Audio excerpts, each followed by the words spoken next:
দেশের চলমান গ্যাস সংকট মোকাবিলায় আন্তর্জাতিক বাজার থেকে আরও ২ কার্গো এলএনজি কিনছে সরকার। সিঙ্গাপুর ভিত্তিক বিপি সিঙ্গাপুর লিমিটেডের কাছ থেকে কেনা এই ২ কার্গোর জন্য ব্যয় হবে প্রায় ১,৮৫১ কোটি টাকা। তবে আন্তর্জাতিক বাজারের তুলনায় বেশি দামে এলএনজি কেনা হচ্ছে বলে সংশ্লিষ্ট সূত্রে জানা গেছে।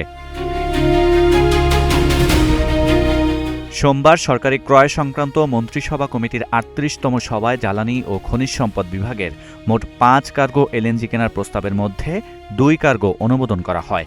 এর মধ্যে প্রথম কার্গোতে প্রতি MMBTU এলএনজির দাম নির্ধারণ করা হয়েছে ২১.৮৭ মার্কিন ডলার। এতে সরকারের ব্যয় হবে ৯২৭ কোটি ৫০ লাখ টাকা। কার্গোটি আগামী ২৩ থেকে ২৪ আগস্ট দেশে পৌঁছানোর কথা রয়েছে।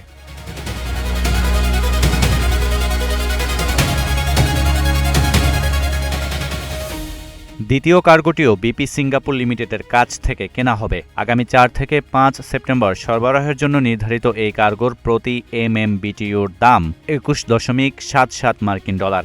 এতে সরকারের ব্যয় হবে ৯২৩ কোটি ২৬ লাখ টাকা। ফলে ২ কার্গো কিনতে মোট ব্যয় দাঁড়াচ্ছে প্রায় ১,৮৫০ কোটি ৭৭ লাখ টাকা।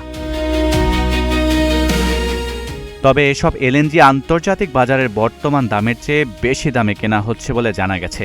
জ্বালানি বিভাগের প্রতিবেদনের তথ্য অনুযায়ী গত ১৬ জুন থেকে ১৫ জুলাই পর্যন্ত জাপান কোরিয়া মার্কার বা JKM এর গড় দামের ভিত্তিতে আগস্টে সরবরাহ করা এলএনজির গড় মূল্য হওয়ার কথা ছিল প্রতি MMBTU ১৬.৮০ মার্কিন ডলার।